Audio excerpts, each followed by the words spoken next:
Assalamualaikum warahmatullahi wabarakatuh. Berikut adalah paparan tentang koneksi antar materi modul 2.3 tentang coaching dalam supervisi akademik Pendidikan Guru Penggerak Angkatan 9. Saya Ahmad Jazuli, SPDSD, CGP Angkatan 9 dari Kabupaten Tegal. Tujuan pembelajaran khusus. CGP menyimpulkan dan menjelaskan keterkaitan materi yang diperoleh dan membuat refleksi berdasarkan pemahaman yang dibangun selama modul 2 dalam berbagai media. Kesimpulan materi dari pembelajaran modul 2.3 yang didapat oleh CGP yaitu pengertian coaching.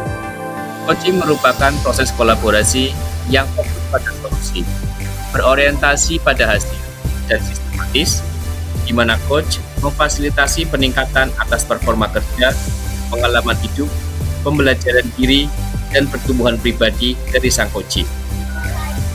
Coaching merupakan peran yang sangat penting karena dapat digunakan untuk menggali potensi diri sekaligus mengembangkannya dengan berbagai strategi yang disepakati bersama.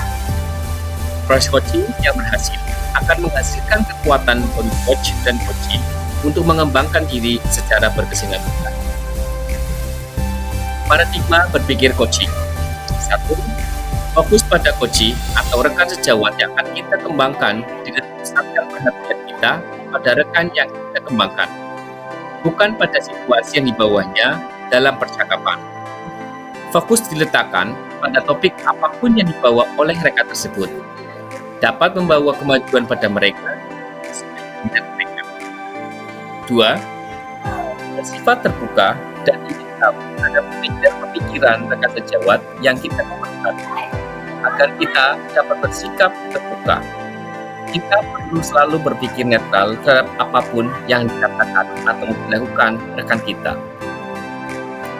3. Memiliki kesadaran diri yang kuat yang dapat membantu kita untuk bisa menangkap adanya peran yang terjadi selama pembicaraan dengan rekan sejawat. Kita perlu menangkap adanya emosi atau energi yang timbul dan mempengaruhi percakapan, baik dari dalam diri sendiri maupun dari rekan kita. 4. Melihat peluang dan masa depan. Coaching mendorong seseorang untuk fokus pada masa depan, karena apapun situasinya saat ini, yang masih bisa diubah adalah masa depan. Coaching juga mendorong seseorang untuk fokus pada solusi, bukan pada masalah. Karena pada saat kita berfokus pada solusi, kita menjadi lebih bersemangat dibandingkan jika kita berfokus. Prinsip coaching ada 3, yaitu kemitraan, proses kreatif, dan memaksimalkan potensi. Untuk kemitraan, antara coach dengan coachee-nya hubungannya setara. Tidak ada yang lebih tinggi ataupun lebih rendah. Coach adalah rekan berpikir bagi coachee-nya dalam membantu coachee belajar dari dirinya sendiri. Proses kreatif ini dilakukan melalui percakapan yang dua arah, memicu proses berpikir coachee dan memetakan dan menggali situasi coachee untuk menghasilkan ide-ide baru. Yang terakhir, untuk memaksimalkan potensi dan memberdayakan rekan sejawat, percakapan perlu diakhiri dengan suatu rencana tindak lanjut yang diputuskan oleh rekan yang dikembangkan, yang paling mungkin dilakukan dan paling besar kemungkinannya berhasil.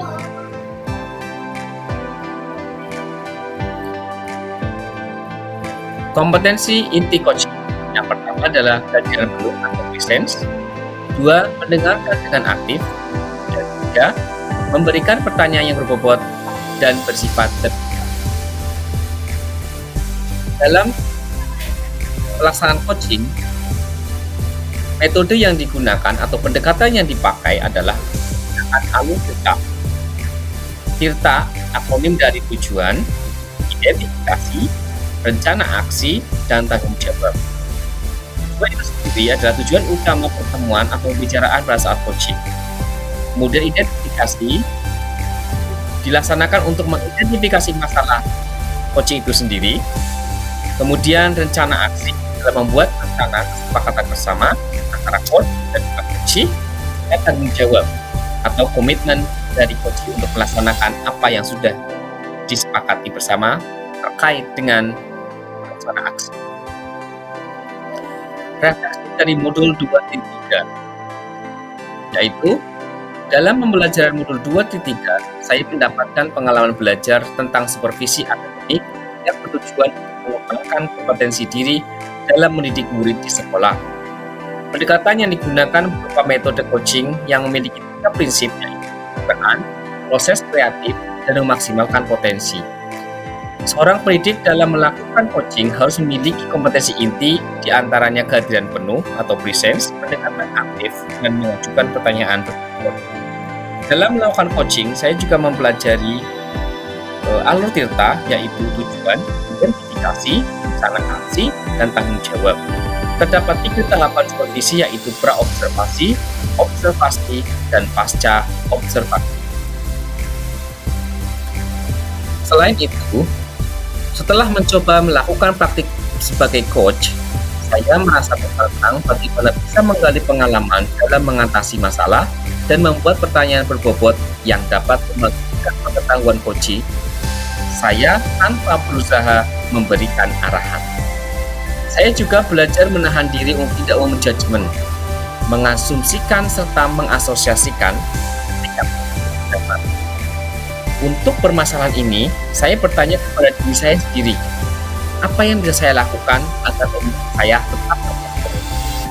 Menurut saya, disinilah keterampilan sosial emosional yang saya dapat di modul 2.3 diuji pemahamannya. Saya harus mampu mengolah emosi, keterampilan kesadaran diri, pengelolaan diri, dan keterampilan berrelasi perlu diterapkan ketika saya menjadi coach di kelas. Bagaimana peran saya sebagai seorang coach di sekolah dan keterkaitannya dengan materi sebelumnya di paket modul 2.3? Berikut penjelasannya. Melalui proses coaching, sebagai seorang guru, saya dapat membantu murid untuk menuntun segala kekuatan kodrat yang ada pada dirinya. Melalui proses coaching, sebagai guru, saya dapat membantu murid untuk membantu hidup sebagai individu dan bagian masyarakat yang mampu menggali dan memaksimalkan segala potensi yang dimilikinya untuk menyelesaikan masalahnya sendiri. Melalui proses coaching, sebagai seorang guru, saya dapat menuntun murid untuk memperoleh kemerdekaan belajar di sekolah. Keterampilan coaching ini sangat dibutuhkan dalam kegiatan belajar mengajar di kelas untuk menggali kemampuan siswa dalam menangani masalah sendiri, baik masalah dalam hal belajar maupun masalah pribadi siswa. Begitupun dengan hubungan sosial dengan atasan maupun teman sejawat. Keterampilan coaching dapat pula membantu rekan sejawat dalam menyelesaikan masalah mereka dalam mengajar maupun masalah pribadi dengan mengoptimalkan pengetahuan yang sang coach berdasarkan pengalaman pribadi. Sistem Among yang dianut Ki Hajar Dewantara menjadikan guru dalam perannya bukan satu-satunya sumber pengetahuan, melainkan sebagai mitra peserta didik untuk melejitkan kodrat yang mereka miliki. Apa yang dilakukan? Salah satunya adalah mengintegrasikan pembelajaran berdiferensiasi ke dalam pembelajaran, di mana pembelajaran harus sesuai dengan minat, profil, kesiapan belajar, sehingga pembelajaran dapat mengakomodir kebutuhan individu peserta didik.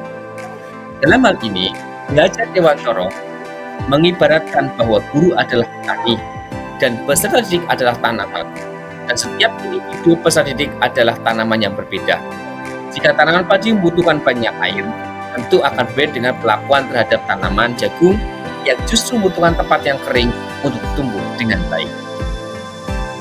Selain itu, pendekatan sosial emosional dalam praktik coaching juga sangat diperlukan. Melalui pertanyaan-pertanyaan reflektif yang diberikan, peserta didik akan menemukan kedewasaan dalam proses berpikir melalui kesadaran dan pengelolaan diri. Sadar akan kekuatan dan kelemahan yang dimilikinya, mengambil perspektif dari berbagai sudut pandang, sehingga sesuatu yang menjadi keputusannya telah didasarkan pada pertimbangan etika, norma sosial, dan keselamatan. Bagaimana keterkaitan keterampilan coaching? Dengan pengembangan kompetensi sebagai pemimpin pembelajaran, berikut penjelasannya. Seorang guru penggerak harus mampu berperan sebagai pemimpin pembelajaran, yaitu pemimpin pembelajaran yang siap mengimplementasikan pembelajaran yang berpusat pada murid. Semua akan bisa terlaksana dengan baik bila guru memiliki daya handayani atau memberdayakan. Memberdayakan segala potensi dan kodrat yang ada, maka seorang guru mutlak membutuhkan keterampilan coaching ini. Sehingga guru mampu mengamong atau menuntun murid menuju kodrat terbaiknya dalam meraih kebahagiaan setinggi-tingginya, baik sebagai pribadi maupun sekaligus sebagai anggota masyarakat. Selain itu, bahwa salah satu peran guru penggerak adalah sebagai coach bagi guru lain. Sesuai dengan peran tersebut, seorang guru penggerak harus mampu mitra bagi guru lainnya. Dalam menjelaskan masalah, guru penggerak juga mempunyai peran sebagai pemimpin pembelajaran, di mana seorang pemimpin tentu harus mempunyai kemampuan untuk melakukan supervisi akademik ketika diperlukan. Hubungannya dengan dua peran tersebut, ketika melakukannya, tentu seorang guru penggerak harus memiliki pengetahuan yang baik mengenai pembelajaran sosial emosional. Guru penggerak harus memiliki kesadaran diri serta kesadaran sosial yang baik ketika melakukan coaching. Harus mampu menahan diri dan keinginan komentar yang menjudge seseorang. Intinya, seorang coach itu harus mampu menjadi pendengar setia ketika sang coach sedang menyampaikan pemahaman. Demikian paparan tugas tentang koneksi antar materi modul 2 dari saya. Terima kasih. Wassalamualaikum warahmatullahi wabarakatuh.